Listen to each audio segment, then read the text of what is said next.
Alright, so this tutorial is going to be on the straightening and cropping of an image in Photoshop. We can see that in our picture, our stairs a little bit slanted to the left. That's actually my fault.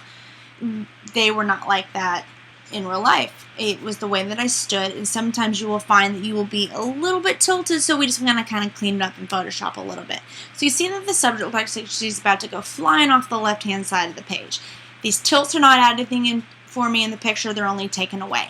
So what we're going to do is we're going to select and we're going to actually move her back so that the lines are directly horizontal for us. So we can either press Command A in Mac and get our little marching ants, Control A on a Windows computer, or you actually can go to Select and press All.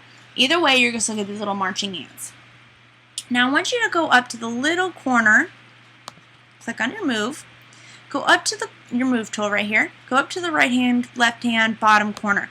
We're going to pull the picture just a little bit and kind of, you can eye it, or you can have the ruler tool. You can press Command R, you can see the ruler right there, or I think it's Control R on a Windows. Either way, you can always go up to the help and type it in.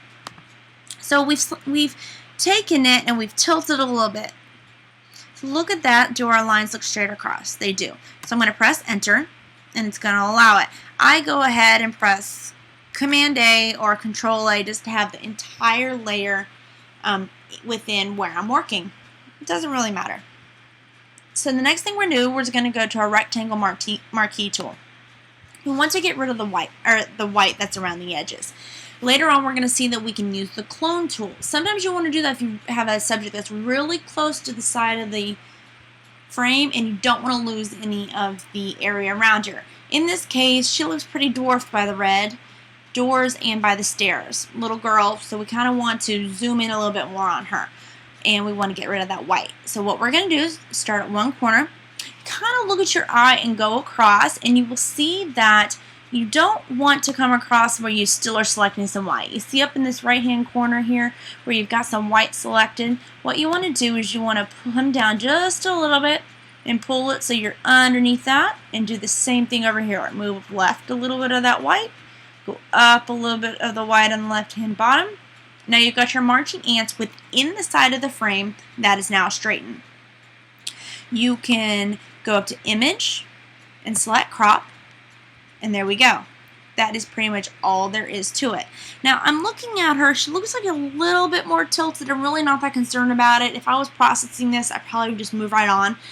But if you want to go back, you're already selected, or else you can just Command A on Mac, Control A on Windows, or select all, go back and go make sure you select your move tool so you can get your little two arrows, the two-headed arrows, and you can just move it just a little bit more. Don't want her falling backwards. Just a little bit more. Select my whole layer.